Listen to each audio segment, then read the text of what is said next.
ప్రభువునందు ప్రియమైనటువంటి సహోదరి సహోదరులారా, మన ప్రభువును రక్షకుడైన యేసుక్రీస్తు నామంలో మీకందరికీ శుభ వందనాలు తెలియజేస్తూ ఉన్నాను. ఆయన వాక్యమే సత్యము అనే ఈ కార్యక్రమానికి ప్రేమతో మిమ్మల్ని అందరినీ ఆహ్వానిస్తూ ఉన్నాను. ప్రియులారా, యోసేపు జీవితాన్ని మనం ధ్యానం చేస్తూ ఉన్నాము. యోసేపు వర్ధిల్లుచు ఉండెను అనే మాటను మనం గత వారం ధ్యానం చేశాం. మంచిది. అయితే దైవ గ్రంథంలో కొంతమంది భక్తుల యొక్క జీవితాలలో దేవుడు ఏ విధంగా వారికి తోడుగా ఉన్నాడు అనే సంగతులు ఈ యొక్క తరగతిలో మనం చూడబోతున్నాం. ఈ సందర్భంగా దేవుని వాక్యాన్ని చదువుకుందాం. ఎజ్రా గ్రంథం 8వ అధ్యాయము 21-22 వచనాలు చదువుకున్నాం. అప్పుడు దేవుని సన్నిధి మమ్మను మేము దుఃఖపరుచుకొని మాకును మా చిన్నవారికి మా ఆస్తికిని శుభ ప్రయాణము కలుగున్నట్లుగా ఆయనను వేడుకొనుటకు అహవా నది దగ్గర ఉపవాసం ఉండుడని ప్రకటించుతుంది. మేలు కలుగు చేయుటకై ఆయనను ఆశ్రయించు వారందరికీ మా దేవుని హస్తము తోడుగా ఉండునుగా గాని ఆయన హస్తమును ఆయన ఉగ్రతయు ఆయనను విసర్జించు వారందరి మీదికి వచ్చునని మేము రాజుతో చెప్పి ఉంటిమి గనుక మార్గమందున్న శత్రువుల విషయమై మాకు సహాయం చేయనట్లు కాల్బలమును రౌతులను రాజునద్ద కావాలని మనవి చేయుటకు సిగ్గు నాకు తోచెను. పరిశుద్ధుడా, ప్రేమగల తండ్రి, నీకు స్తోత్రాలు. వాక్యమైన దేవుడవు, నీ వాక్యం ద్వారా మాతో మాట్లాడుచున్న దేవుడవు. మమ్మల్ని నీ వాక్యం ద్వారా బలపరచండి, స్థిరపరచండి, మా ఆత్మీయ జీవితంలో అభివృద్ధి కలిగించండి. మీ నామమునకే మహిమ చెల్లిస్తూ మా రక్షకుడైన యేసుక్రీస్తు వారి యొక్క పరిశుద్ధ నామమున ప్రార్థన చేయుచున్నాము తండ్రి, ఆమేన్. ప్రియులారా, మనం చదువుకున్నటువంటి వాక్య భాగంలో ఎజ్రా చెబుతున్న మాటలు మనం ఇక్కడ చదువుకున్నాం. ఎజ్రా, నెహెమ్యా వీరిరువురు కూడా బబులోను దేశము నుండి యెరూషలేముకు వచ్చి పడిపోయినటువంటి పట్టణ ప్రాకారాన్ని కట్టడానికి, పడిపోయినటువంటి మందిరాన్ని నిర్మాణం చేయడానికి పూనుకున్నటువంటి శ్రేష్టమైనటువంటి భక్తుల్లో ఎజ్రా, నెహెమ్యాలు. అయితే ఎజ్రా బబులోను దేశము నుండి యెరూషలేమునకు ప్రయాణం చేస్తున్నాడు. కుటుంబాలతో వారు ప్రయాణం చేస్తున్నారు. కుటుంబాలలో పిల్లలున్నారు. వారితో కొంత సొమ్ము కూడా ఉంది. కాబట్టి వారి ప్రయాణం చాలా ప్రమాదకరమైంది. ఎందుకంటే మార్గములో వారు దోపిడీదారుల బారిన పడి నష్టపోవచ్చు. కానీ ఇక్కడ ఎజ్రా దేవునిని ప్రార్థన చేస్తున్నాడు. ఎవరి సహాయం కొరకు ప్రార్థిస్తున్నాడు, ఎవరి తోడు కొరకు ప్రార్థిస్తున్నాడు అంటే, ప్రియులారా, ఇక్కడ మనము 22వ వచనంలో చదువుకున్నాం. మేలు కలగచేయుటకై ఆయనను ఆశ్రయించు వారందరికీ మా దేవుని హస్తము తోడుగా ఉండును. ఆయనను ఆశ్రయించు వారందరికీ.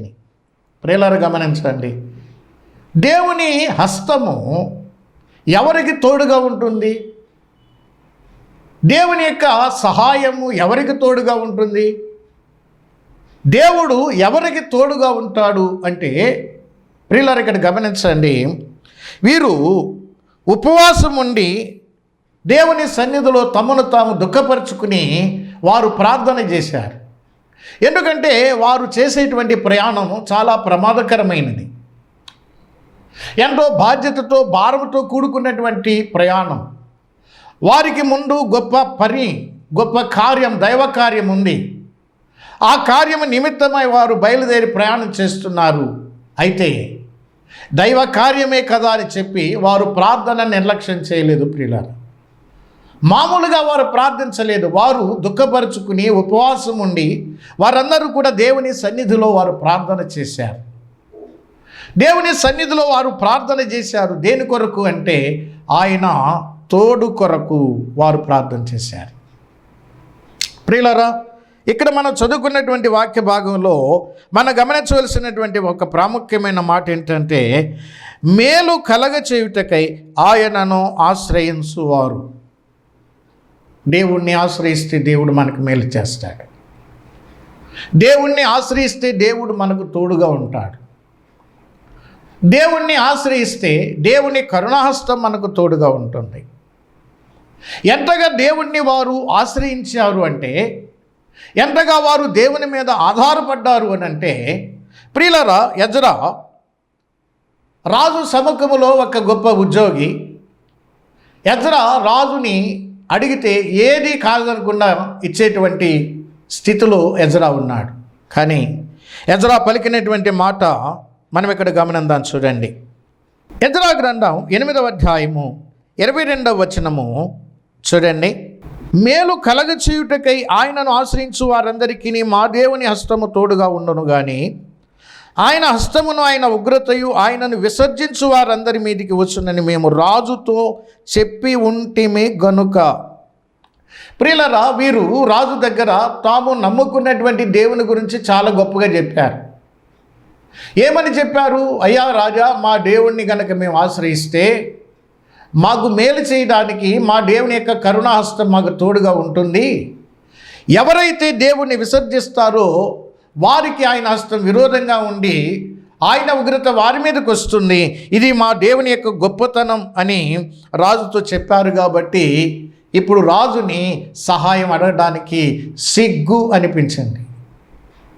ప్రియులారా, ఈనాడు చాలామంది మా దేవుడు అంత గొప్పవాడు, ఎంత గొప్పవాడు అని అంటారు. కానీ సమయాలు వచ్చేటప్పటికి ఎవరిని ఆశ్రయిస్తున్నారు?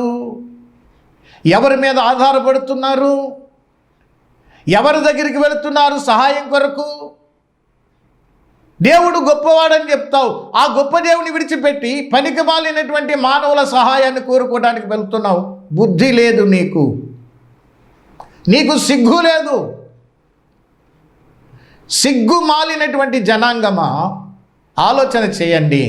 ఎజ్రాకి ఇక్కడ సిగ్గు అనిపించింది. ఎందుకంటే తన దేవుని యొక్క గొప్పతనం గురించి ఎజ్రా గొప్పగా చెప్పాడు రాజు ఎదుట. అయ్యా రాజా, మా దేవుడు ఎంత గొప్పవాడు అంటే, మేము కనుక ఆయనను మేము ఆశ్రయిస్తే దేవుడు మాకు మేలు చేస్తాడు.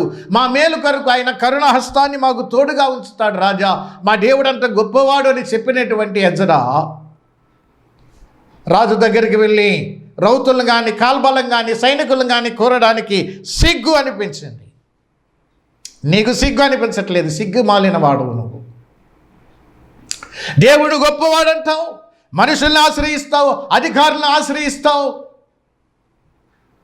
ప్రభుత్వాన్ని ఆశ్రయిస్తావు, పాలకుల్ని ఆశ్రయిస్తావు. ఏమిటి నీ బతుకు? ఒకసారి ఆలోచన చేయి.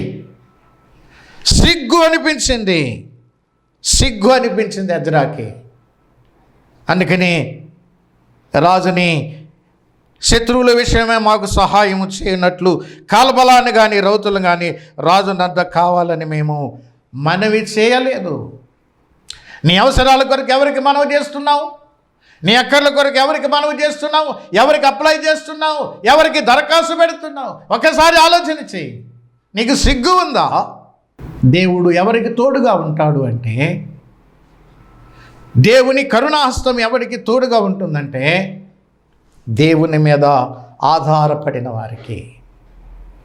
నా దేవుడు గొప్పవాడు, నా దేవుడు గొప్పవాడు, నా దేవునికి అసాధ్యమైంది ఏమీ లేదు అని పూర్తిగా దేవుని మీద ఆనుకున్న వానికి దేవుడు తోడుగా ఉంటాడు.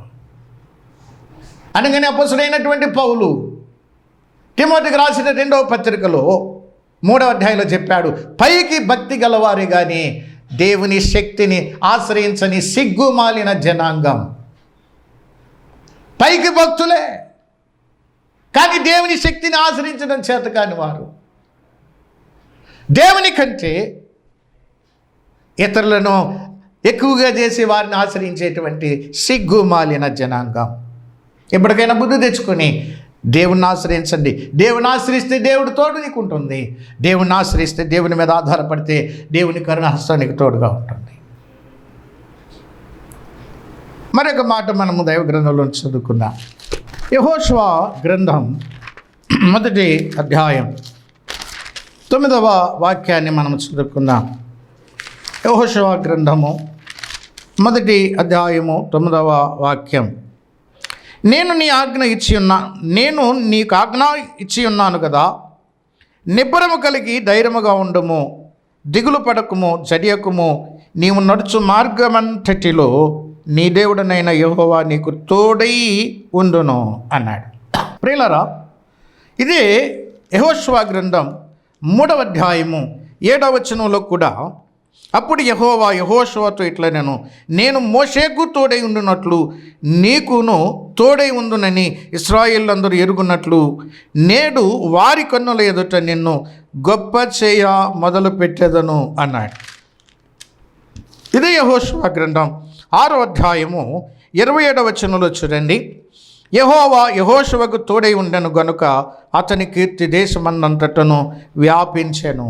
ప్రియులారా, ఇక్కడ మనం చదువుకున్నటువంటి లేఖన భాగాల్లో 3 సార్లు దేవుడు యెహోషువకు తోడై ఉన్నాడు అని మనం ఇక్కడ జ్ఞాపకం చేసుకున్నాం.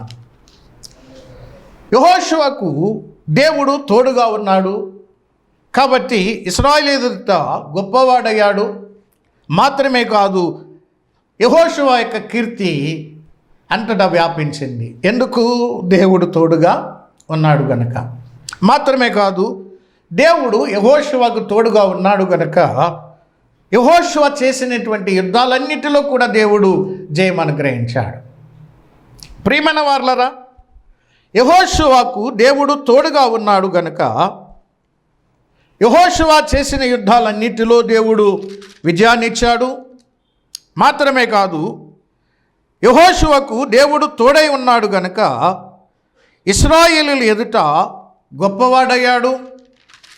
యెహోషువకు దేవుడు తోడుగా ఉన్నాడు గనుక యెహోషువ యొక్క కీర్తి దేశమంతటా వ్యాపించింది. 3 ఆశీర్వాదాలను మనం ఇక్కడ చూస్తున్నాం. 1, యెహోషువకు యుద్ధాలన్నింటిలో జయమొచ్చింది. 2వది, యెహోషువ ఇశ్రాయేలు ప్రజల ఎదుట గొప్పవాడయ్యాడు. 3వది, యెహోషువ కీర్తి దేశమంతటా వ్యాపించింది. మంచిది.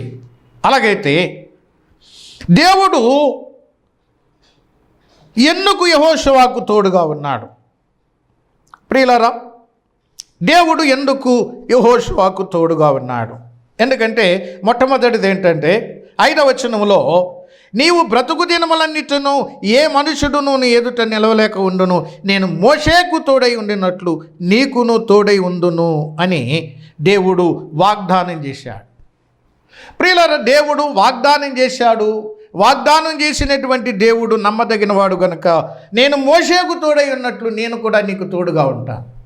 ఎందుకంటే దేవుడు ఇశ్రాయేలు ప్రజలను నడిపించడానికి మోషేను ఉపయోగించాడు. మోషే కాలం అయిపోయింది. మోషే తర్వాత నాయకుడు కావాలి కాబట్టి దేవుడు యెహోషువను ఏర్పాటు చేసుకుని యెహోషువను ఇశ్రాయేలు ప్రజల మీద నాయకుడిగా నియమించాడు. ఈ నాయకుని యొక్క బాధ్యత దేవుడు యెహోషువకు అప్పగించాడు. కాబట్టి దేవుని నాయకపు బాధ్యత లేక దేవుని ప్రజలను నడిపించేటువంటి బాధ్యత యెహోషువకు దేవుడు అప్పగించాడు గనుక మోషేకు తోడుగా ఉండి ప్రజలను నడిపించేటువంటి శక్తి సామర్థ్యాలను మోషేకి ఇచ్చినట్టుగానే యెహోషువకు కూడా దేవుడు ఇస్తానని వాగ్దానం చేశాడు కనుక దేవుడు యెహోషువకు తోడుగా ఉన్నాడు. దేవుడు వాగ్దానం చేసిన వాడు నమ్మదగిన వాడు గనుక యెహోషువకు దేవుడు తోడుగా ఉన్నాడు. ఇది మొదటి కారణం. 2వదిగా చూడండి, 7వ వచనములో, అయితే నీవు నిబ్బరము కలిగి జాగ్రత్త పడి బహుధైర్యముగా ఉండి నా సేవకుడైన మోషే నీకు ఆజ్ఞాపించిన ధర్మమంతటి చొప్పున చేయవలెను. ప్రియులరా, నా సేవకుడైన మోషే నీకు ఆజ్ఞాపించిన ధర్మమంతటి చొప్పున ధర్మశాస్త్రం అంతటి చొప్పున చేయవలెను. నీవు నడుచు మార్గమున చక్కగా ప్రవర్తించినట్లు నీవు దాని నుండి కుడికి కానీ ఎడమకు కానీ తొలగకూడదు. ఈ ధర్మశాస్త్ర గ్రంథమును నీవు బోధింపక తప్పిపోకూడదు. దానిలో రాయబడిన వాటన్నిటి ప్రకారం చేయుటకు నీవు జాగ్రత్త పడినట్లు దివారాత్రులు దాన్ని ధ్యానించు. అలా చేస్తే నువ్వు నీ మార్గాన్ని వర్ధల చేసుకుని చక్కగా ప్రవర్తిస్తా ఉన్నాడు. ప్రియులారా, గమనించండి, దేవుడు ఇశ్రాయేలు ప్రజల మీద నియమించినటువంటి నాయకుడైనటువంటి మోషేకు దేవుడు ఏ ధర్మశాస్త్రం అయితే ఇచ్చాడో అదే ధర్మశాస్త్రాన్ని యెహోషువకు కూడా ఇచ్చాడు. ఇదిగో ఈ ధర్మశాస్త్రాన్ని అనుసరించినట్లయితే నేను నీకు తోడుగా ఉంటాను. దేవుడు ఎవరికి తోడుగా ఉంటాడు? దేవుడు మనకిచ్చినటువంటి ధర్మశాస్త్రం దేవుని వాక్యం. దేవుని వాక్యాన్ని ధ్యానిస్తూ దివారాత్రులు ధ్యానిస్తూ దేవుని వాక్యానుసారంగా నడుచుచు కుడికి కానీ ఎడమకు కానీ తొలగిపోకుండా దేవుని వాక్యానుసారంగా నువ్వు జీవిస్తే దేవుడు నీకు తోడుగా ఉంటాడు. దేవుడు ఎవరికి తోడుగా ఉంటాడు అంటే యెహోషువ గ్రంథములో మనం ధ్యానం చేసినట్టుగా ప్రియమైన వారలారా, ఇదిగో దేవుడు మనకిచ్చినటువంటి ధర్మశాస్త్రం దేవుని వాక్యం, బైబిల్. దేవుని వాక్యము అంటే ఆదికాండం మొదలుకొని ప్రకటన గ్రంథం వరకు ఉన్నటువంటి 66 గ్రంథాలు కలిగినటువంటి ఈ బైబిల్ గ్రంథములో దేవుడు రాయించిన ఆయన మాటలు దేవుని వాక్యం. ఇది దేవుని వాక్యం అని ఎంచి దాని ప్రకారంగా నువ్వు నడుస్తూ కుడికి కానీ ఎడమకు కానీ నువ్వు తొలగిపోకుండా ఉండాలి. మాత్రమే కాదు, ఎల్లప్పుడూ దేవుని వాక్యాన్ని మనం అనుసరించి నడుస్తూ ఉండాలంటే, కుడికి కానీ ఎడమకు కానీ తొలగిపోకుండా ఉండాలంటే ఇక్కడ ఒక మాట చెప్పాడు, దివారాత్రము దానిని ధ్యానించుచూ ఉండాలి. మొదటి కీర్తనలో కూడా అదే చెప్పాడు. దుష్టుల మార్గమున నడవక, పాపుల మార్గంలో నిలవక, దుష్టుల ఆలోచన చొప్పున నడవక, పాపుల మార్గంలో నిలవక, అపహాసకులు కూర్చుండ చోటును కూర్చుండక, యెహోవా ధర్మశాస్త్రమును ఆనందించుచు దివారాత్రములు దాన్ని ధ్యానించు వాడు ధన్యుడు. దివారాత్రములు దాన్ని ధ్యానిస్తూ ఉండాలి. దేవుని వాక్య ధ్యానం. మనం కుడికి కానీ ఎడమకు కానీ తొలగిపోకుండా ఉండాలంటే ఎల్లప్పుడూ వాక్య ధ్యానములో వాక్యానుసారంగా మన జీవితం ఉందా లేదా అని సరిచూసుకుంటూ వాక్యానుసారంగా జీవిస్తే దేవుడు మనకు తోడుగా ఉంటాడు. మరొక సంగతి, దినవృత్తాంతాల 2వ గ్రంథం 1వ అధ్యాయం. దేవుడు ఇంకా ఎవరికి తోడుగా ఉంటాడు అంటే దైవ గ్రంథంలో మరొక మాట మనం జ్ఞాపకం చేసుకున్నాం ప్రియులారా. దినవృత్తాంతంలో 2వ గ్రంథం 1వ అధ్యాయము 1వ వచనం. దావీదు కుమారుడైన సొలొమోను తన రాజ్యమందు స్థిరపరచబడగా అతని దేవుడైన యెహోవా అతనితో కూడా ఉండి అతనిని బహుగనుడైన రాజుగా చేసెను. ప్రియులారా, ఇక్కడ సొలొమోను దేవుని మందిరాన్ని కట్టడానికి పూనుకున్నాడు. అయితే తన కుమారుడైనటువంటి సొలొమోనుకు ప్రియులారా, దినవృత్తాంతముల 1వ గ్రంథం 28వ అధ్యాయం 20వ వచనములో, మరియు దావీదు తన కుమారుడైన సొలొమోనుతో చెప్పినదేమనగా, నీవు బలము పొంది ధైర్యము తెచ్చుకొని ఈ పని పూనుకొనము, భయపడకుండము, వెరవకుండము, నా దేవుడైన యెహోవా నీతో కూడా ఉండును. యెహోవా మందిరపు సేవను గూర్చిన పని అంతయు నీవు ముగించు వరకు ఆయన నిన్ను ఎంత మాత్రమును విడువక ఉండును. దేవుని మందిర సేవ అంతటికి నీ యాజకులకును లేవీయులకును వంతుల ప్రకారము ఏర్పాటైరి నీ ఆజ్ఞకు బద్ధుడై ఉండి ఈ పని అంతటిని నెరవేర్చుటకై ఆయా పనులయందు ప్రవీణులైన వారు మనపూర్వకంగా పరిచేవారును అధిపతులను జనులందరూ నీకు సహాయకులగుదురు అని చెప్పి, ప్రియులారా, 29వ అధ్యాయములు అంటాడు, రాజైన దావీదు సర్వ సమాజముతో ఇలాగూ సెలవిచ్చెను. ప్రియులారా, తన కుమారుడు గురించి ఇశ్రాయేలు ప్రజలకు చెప్పి ఆ తర్వాత తన కుమారుడైనటువంటి సొలొమోనుకు చెప్పినటువంటి మాట ప్రియులారా ఏమిటంటే, నా కుమారుడా సొలొమోను, నీవు దేవుని యొక్క ఆజ్ఞలను అనుసరించి నడుచుకున్నట్లయితే దేవుడు నీకు తోడుగా ఉంటాడు అన్నాడు. ప్రియమైన వారలారా, కుమారుని ధైర్యపరచడమే కాదు, బలపరచడమే కాదు, దేవుని మందిర పని కొరకు సిద్ధపరచడమే కాదు, సొలొమోనుకు దావీదు ఇచ్చినటువంటి ఆజ్ఞ ఏంటంటే, నా కుమారుడా, దేవుని ఆజ్ఞ నుండి కుడికి కానీ నువ్వు ఎడమకు కానీ తొలగిపోకూడదు అని ఇశ్రాయేలు రాజు అయిన దావీదు తన కుమారుడైన సొలొమోనుకు ఆజ్ఞాపించాడు. కనుకనే దేవుడు సొలొమోనుకు తోడుగా ఉన్నాడు. అతని దేవుడైన యెహోవా అతనితో కూడా ఉండి, రైలారా, తన దేవుడైన యెహోవా అతనితో కూడా ఉండి, ఎవరితో ఉన్నాడు? సొలొమోను దేవునికి ప్రియుడు, దేవునికి ప్రియమైన వాడుగా ఉన్నాడు. తర్వాత తప్పిపోయాడు, కానీ ప్రారంభంలో దేవునికి ప్రియమైన వాడుగా, దేవుని వాక్యానుసారంగా ఉన్నటువంటి సొలొమోనుకు దేవుడు తోడుగా ఉన్నాడు. దేవునికి మనము ప్రియమైన వారంగా ఉండాలి అంటే ఒకటే ఒక మార్గం, విశ్వాసము లేకుండా దేవునికి ఇష్టడై ఉండుట అసాధ్యం. ప్రియులారా, గమనించండి, దేవునికి ఇష్టలుగా ఉండాలి, ప్రియమైన వారంగా ఉండాలంటే దేవుని పట్ల అచంచలమైనటువంటి విశ్వాసం మనం కలిగి ఉండాలి. సొలొమోనుకు దేవుడు తోడుగా ఉన్నాడు గనుక ఎవరు చేయలేనటువంటి పనిని, ప్రపంచంలో ఎవరు కట్టలేనటువంటి మందిరాన్ని, ఆ స్వర్ణ దేవాలయాన్ని సొలొమోను చేత దేవుడు కట్టించాడు. మందిరము కట్టుట అంటే, ప్రియులారా, ఈనాడు మందిరము అంటే సంఘము కూడుకోవడానికి నిర్మించుకున్నటువంటి బిల్డింగులు కాదు. తిమోతికి రాసిన మొదటి పత్రిక 3:15 ప్రకారము దేవుని మందిరము అనగా జీవముగల దేవుని సంఘం. సంఘమే ఆయన మందిరం. సంఘమును కట్టాలి అంటే ఆత్మలను సంపాదించాలి.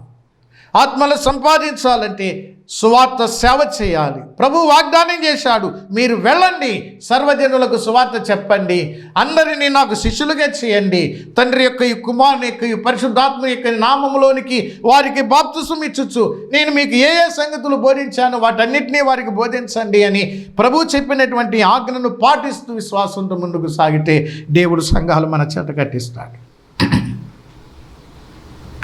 ఆనాడు సొలొమోను కట్టినటువంటి దేవుని ఆలయం లేదు, కానీ ఈనాడు జీవము గల దేవుని సంఘం ఉన్నది. ఇక్కడ కట్టినవన్నీ కూడా హస్తకృత్యములు, ఇవి కాలిపోయేవి, కానీ నిలిచి ఉండేది దేవుని సంఘం. ఈ సంఘమును కట్టడానికి దేవుని తోడు సహాయం అవసరం. ఆయన ఉంటాను అన్నాడు తోడుగా, మీరు వెళ్ళండి అన్నాడు. అయితే నువ్వు విశ్వాసంతో ముందుకు అడుగు వేస్తే, విశ్వాసంతో పని చేస్తే దేవుడు నీ చేత నా చేత సంఘాలను కట్టిస్తాడు. ఇక్కడ రాయబడిన మాట ఏంటంటే, అతని దేవుడైన యెహోవా అతనితో కూడా ఉండి అతనిని బహుగనుడైన రాజుగా చేశాను.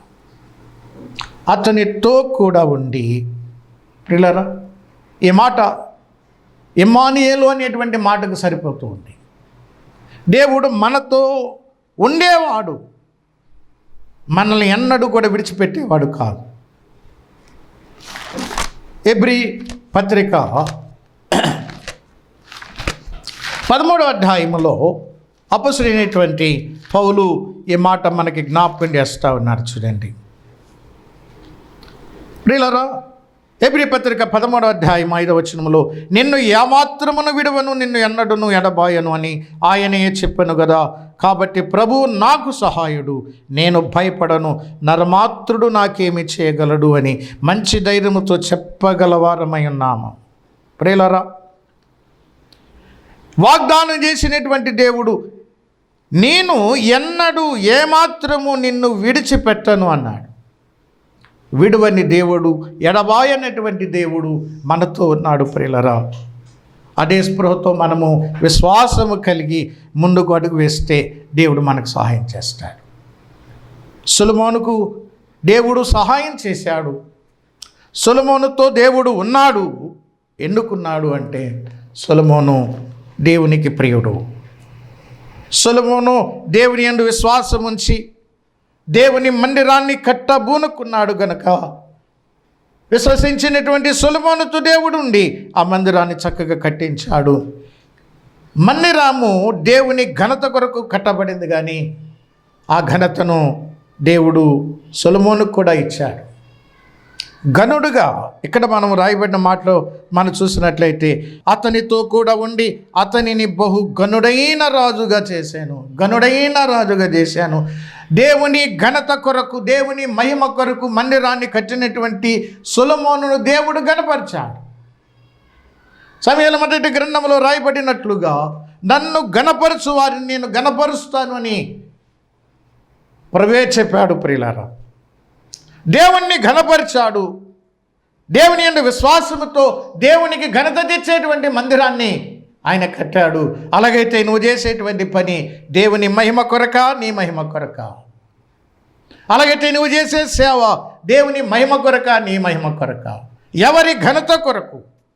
దేవుని మందిరం, దేవుని నామ ఘనత కొరకు సొలొమోను కడితే దేవుడు సొలొమోనును ఘనుడైన రాజుగా చేశాను అనే మాట మనం చూస్తున్నాం. దేవుడి మాటలు దీవించి ఆశీర్వదించును గాక. ఆమేన్. పరిశుద్ధుడా, ప్రేమగల తండ్రి, స్తోత్రాలు. విన్న మాటలు మా హృదయాల్లో ఫలింపచేయండి. వాక్య ప్రకారంగా జీవించే కృప దయచేయండి. యేసు ప్రభు నామమున ప్రార్థన చేసి వేడుకుంటున్నాము తండ్రి. ఆమేన్.